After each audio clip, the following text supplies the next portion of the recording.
വലിയ അഭിമാനം തോന്നുന്ന ഒരു ദിവസമാണ്. കാരണം ഒരു ഇന്ത്യക്കാരൻ എന്ന നിലയിൽ നമ്മുടെ പ്രേക്ഷകർക്കും അഭിമാനം തോന്നണം. കാരണം നമ്മുടെ പ്രധാനമന്ത്രി ഇന്ന് ഇസ്രായേലിൽ ഇറങ്ങുകയാണ്. അപ്പോൾ ഇസ്രായേലിലെ ഏറ്റവും വലിയ പത്രമായ ജെറുസലേം പോസ്റ്റ് ഇന്ന് ഇറങ്ങിയിരിക്കുന്ന പത്രം കണ്ടാൽ നമുക്ക് കോരിത്തിരിപ്പ് വരും. ആ പത്രം ഇറങ്ങിയിരിക്കുന്നത് ഇങ്ങനെയാണ്. പത്രത്തിൻ്റെ തലക്കെട്ട്, ജെറുസലേം പോസ്റ്റ് എന്നുള്ള പത്രത്തിൻ്റെ തലക്കെട്ട് കഴിഞ്ഞാൽ നമസ്തേ ഇന്ന് ഹിന്ദിയിൽ, പിന്നെ ഇസ്രായേലിലും അതിന് തുല്യമായ വാചകം. എന്നിട്ട് പ്രധാനമന്ത്രി, നമ്മുടെ പ്രധാനമന്ത്രി, ഇന്ത്യയുടെ പ്രധാനമന്ത്രി, ഭാരതത്തിൻ്റെ പ്രധാനമന്ത്രി കൈകൾ ഉയർത്തി നിൽക്കുന്ന ചിത്രം. എന്നിട്ട് നമസ്തേ എന്നതിൻ്റെ താഴെ എഴുതിയിരിക്കുന്നു, two ancient nations open a new chapter. 2 പൗരാണിക രാജ്യങ്ങൾ ഒരു പുതിയ അധ്യായം എഴുതുന്നു. എന്നിട്ട് വെൽക്കം മോദി എന്ന് പറഞ്ഞിട്ട് ഒരു സ്വാഗതക്കുറിപ്പ്, പിന്നെ മോഡി ഡോക്ട്രിൻ, ന്യൂഡൽഹീസ്, ഇതൊക്കെ പറഞ്ഞ് 2-3 വാർത്തകൾ. ഒന്നാം പേജ് മുഴുവൻ മോദിയെക്കുറിച്ചാണ്. ഒരു രാജ്യത്തെ പത്രം അവിടെ ഇന്ത്യയുടെ പ്രധാനമന്ത്രി എത്തുമ്പോൾ ആ പത്രത്തിൻ്റെ ഒന്നാം പുറം മോദിക്ക് സ്വാഗതം എന്ന് പറഞ്ഞിട്ട് ഇറക്കുന്നു. ഇന്നലെ ഇസ്രായേലിൻ്റെ പ്രധാനമന്ത്രി ബെഞ്ചമിൻ നെതന്യാഹു മോദി വരുന്നു എന്ന് പറഞ്ഞ് 1 മണിക്കൂർ വാർത്താ സമ്മേളനം നടത്തി. പ്രസിഡന്റ് ട്രംപ് ഇസ്രായേലിൽ പോയിട്ടുണ്ട്. അന്ന് നെതന്യാഹു ഇതുപോലെ വാർത്താ സമ്മേളനം നടത്തിയിട്ടില്ല. ജെറുസലേം പോസ്റ്റ് അടക്കമുള്ള പത്രങ്ങൾ ഇതുപോലെ ഒന്നാം പുറത്ത് ട്രംപിൻ്റെ പടം വെച്ച് വെൽക്കം ട്രംപ് എന്ന് പറഞ്ഞ് പത്രം ഇറക്കിയിട്ടില്ല. നോക്കൂ, ആ രാജ്യം ഇന്ത്യയെ എത്രമാത്രം കരുതലോടെ കാണുന്നു എന്നതിൻ്റെ ഒരു തെളിവാണിത്. അപ്പോൾ നമുക്ക് അഭിമാനം തോന്നും. നമ്മൾ ഇന്ത്യക്കാരല്ലേ, അഭിമാനപൂരിതമാകണം നമ്മുടെ അന്തരംഗം എന്ന് പറയുന്നത് പോലെ അഭിമാനം കൊണ്ട് വിജൃംഭിതരായി നിൽക്കുന്നൊരവസ്ഥയാണ്. നമ്മുടെ രാജ്യത്തെ പ്രധാനമന്ത്രിയെ ഇങ്ങനെ ആദരവോടെ ഇസ്രായേൽ സ്വീകരിക്കുമ്പോൾ നമ്മളെയാണ് സ്വീകരിക്കുന്നത്. നമ്മുടെയൊക്കെ പ്രതിനിധിയാണ് നമ്മുടെ പ്രധാനമന്ത്രി. അപ്പോൾ എന്തുകൊണ്ടാണ് ഇന്ത്യൻ പ്രധാനമന്ത്രി അവിടെ എത്തുമ്പോൾ നെതന്യാഹു എന്താ പറഞ്ഞത്?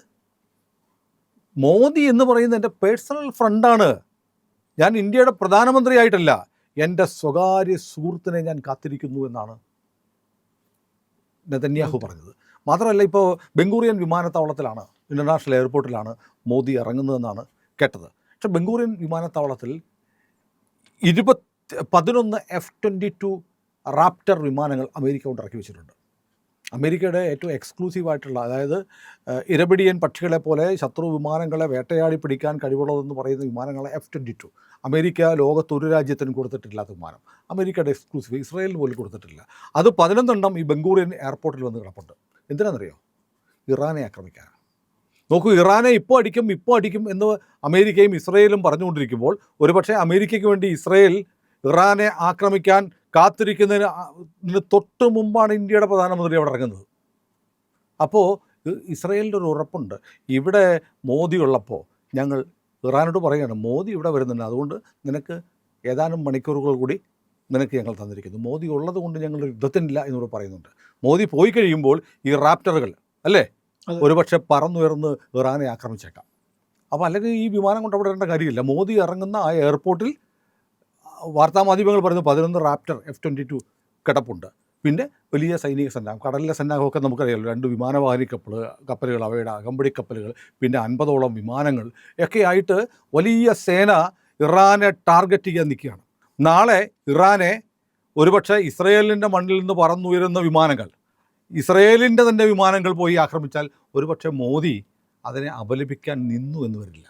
കാരണം ലോകത്തിലെ ലോകക്രമം മാറുകയാണ്.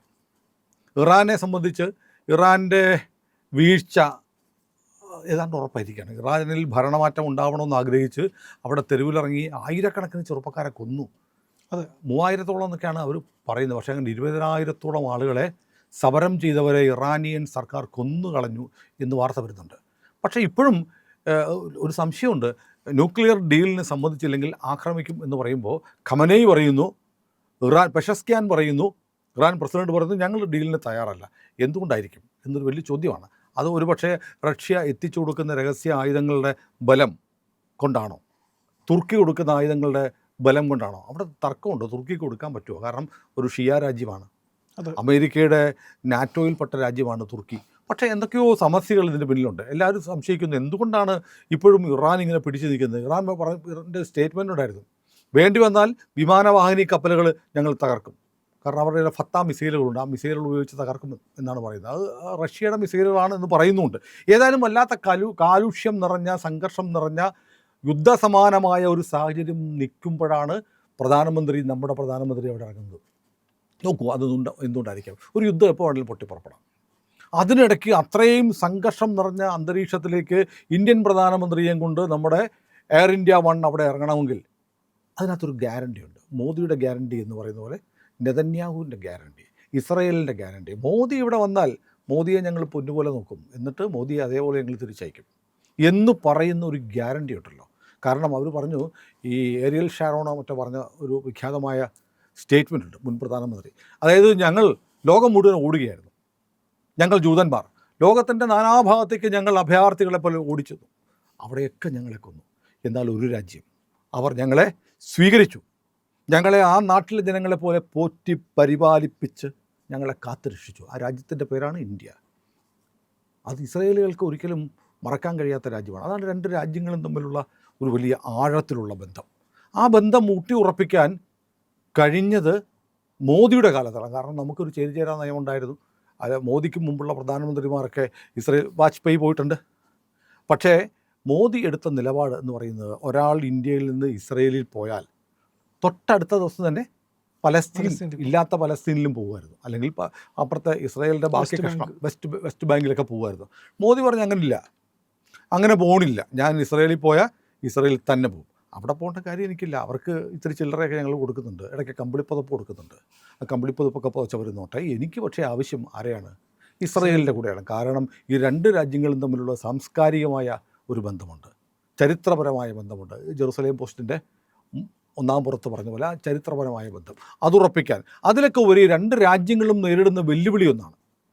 അതുകൊണ്ട് എനിക്ക് അങ്ങനെ അങ്ങോട്ടേ പോകാൻ പറ്റില്ല, അങ്ങോട്ട് മാത്രമേ പോകാൻ പറ്റൂ എന്ന് പറഞ്ഞ രാജ്യമാണ് ഇന്ത്യ. പറ്റും, അങ്ങനെ എനിക്ക് പറ്റൂ എന്ന് പറഞ്ഞ പ്രധാനമന്ത്രി, ഒരേ ഒരു പ്രധാനമന്ത്രി, അത് മോദിയാണ്. ഇന്നിപ്പോൾ അൽ ജസീറ പത്രത്തിൻ്റെ ഒരു നോട്ട് ഞാൻ കണ്ടു. അൽ ജസീറ പറയുകയാണ്, ഇന്ത്യ ഇസ്രായേലിനെ പോലെ ആയിക്കൊണ്ടിരിക്കുകയാണ്.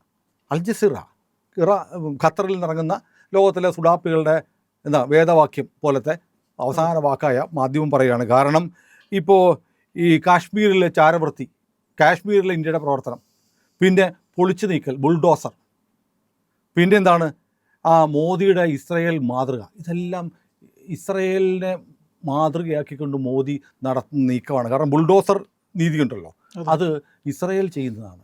അവിടെ പലസ്തീൻ്റെ പേരിൽ കലാപം ഉണ്ടാക്കുന്ന ഹമാസുകാരുടെ കെട്ടിടങ്ങൾ ഇടിച്ചു നിരത്തും ഇസ്രായേൽ. മോദി അത് കോപ്പി അടിക്കുന്നു, ഇന്ത്യയിൽ നടപ്പാക്കുന്നു. പിന്നെ പറയുന്നു പ്രതിരോധ ബന്ധം, ആയുധ ഇടപാടുകൾ. ഇന്നിപ്പോൾ ലോകത്ത് ഏറ്റവും വലിയ തോതിൽ ഇസ്രായേലിൻ്റെ ആയുധങ്ങൾ വാങ്ങുന്നത് ഇന്ത്യയാണ്. ഇപ്പോൾ നെതന്യാഹു ഇപ്പോൾ ഈ മോദിയുടെ സന്ദർശനവുമായി ബന്ധപ്പെട്ട് നമുക്ക് ഏതാണ്ട് $8.6 ബില്യൺ ആയുധ കരാർ ഒപ്പുവയ്ക്കുന്നത്. നമുക്ക് അയൺ ഡോം തരുന്നുണ്ട്, ഇസ്രയേലിൻ്റെ ആകാശത്തെ കാത്ത് രക്ഷിക്കുന്ന ഏറ്റവും തന്ത്രപ്രധാനമെന്ന് പറയുന്നത്. അതിന് ഇടയ്ക്ക് പാളിച്ചയൊക്കെ പറ്റിയിട്ടുണ്ട്. അയൺ ഡോം ഉണ്ട്. അപ്പോൾ നമ്മൾ അയൺ ഡോം അത് ലോങ് റേഞ്ച് അല്ല, ഷോർട്ട് റേഞ്ച് പ്രതിരോധ കവചമാണ്. അയൺ ഡോമിനൊപ്പം ഡേവിഡ് സ്ലിംഗ്, ആരോ തുടങ്ങിയ വ്യോമ പ്രതിരോധ സംവിധാനങ്ങൾ കൂടി ഇസ്രായേലിൻ്റെ ഭാഗത്തു നിന്ന് നമ്മുടെ ഓപ്പറേഷൻ സുദർശൻ മിഷൻ്റെ ഭാഗമാക്കാൻ നമ്മൾ ആഗ്രഹിക്കുന്നുണ്ട്.